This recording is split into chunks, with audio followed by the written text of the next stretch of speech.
Just gotten an update about a scary scene. This is over on the interstate in St. Paul. Traffic had to move around a group of first responders. This was right near 94 and Pryor Avenue. So it was on 94. State Patrol says that a motorcycle and a car collided in the eastbound lanes. Well, that, they say, led the motorcycle to go over the concrete barrier into the westbound lanes and then hit another car.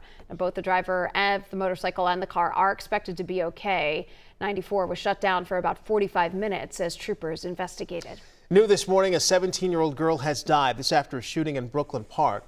Police got calls of a shooting on Lakeland Avenue North just before 8 o'clock last night. This is video of where it happened. When police got there, they tell us they found a young woman with a life-threatening injury. They tried to save her. They took her to the hospital, but that's where she died.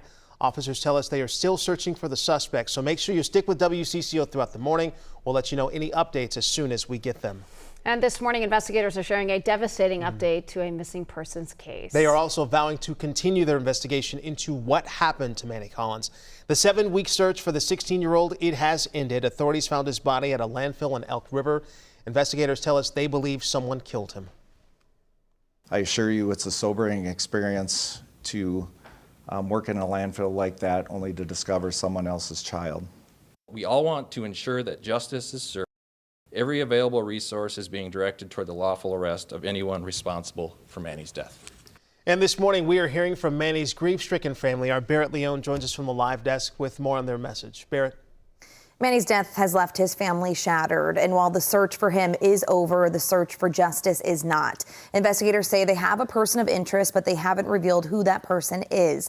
Manny first disappeared on May 8th, nearly 2 months ago. He was last seen at an apartment complex in Columbia Heights, where he was living with his father. Investigators say it was a video tip that led them to the Elk River landfill. They sifted through tons of debris for a month, finding his body over the weekend. We spoke with Manny's grandmother. She tells us she's grateful for the community's support and is asking for prayers for her family. Manny's family wants one thing, that's justice.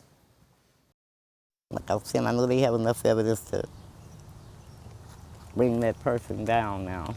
I know I have to be strong to get through this because his mother gonna need me. She's taking it very hard. She said it's her fault.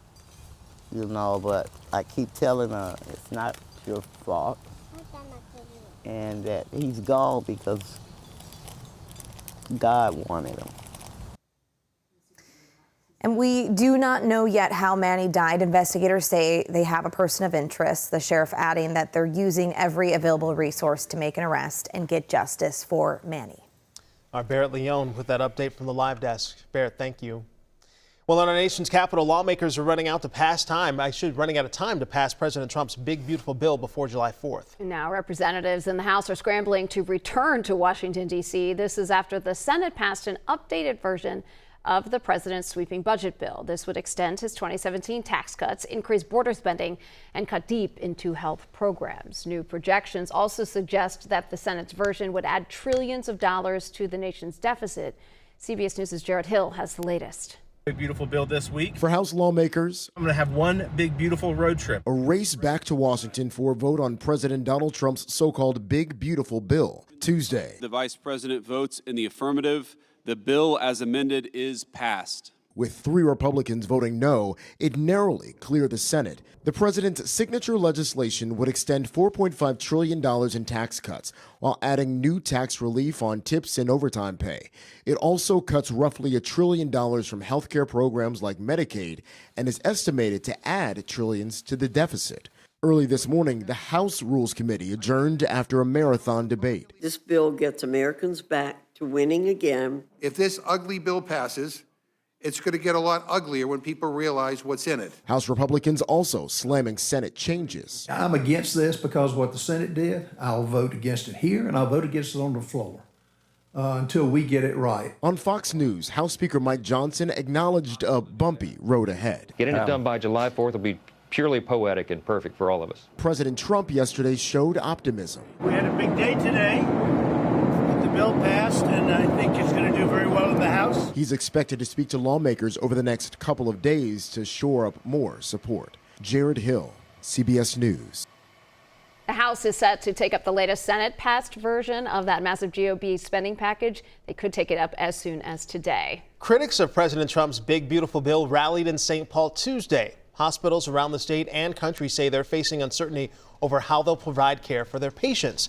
The CEO of Hennepin Healthcare estimates nearly 100,000 of their patients rely on Medicaid.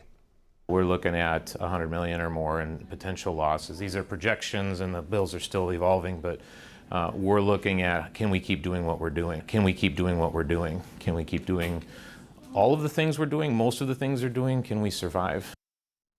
Dr. Clemens says as Minnesota's largest safety net hospital, they will continue to treat everyone regardless of ability to pay. He worries people will continue to lose insurance and ER visits will soar. That means other hospital programs like the Poison Center and its burn unit could face cuts in the future. And there could be even more fallout from President Trump's budget bill in how much you pay for electricity. A Citizens Utility Board of Minnesota worries what we pay will only increase. This is an analysis from the nonpartisan think tank Energy Innovation.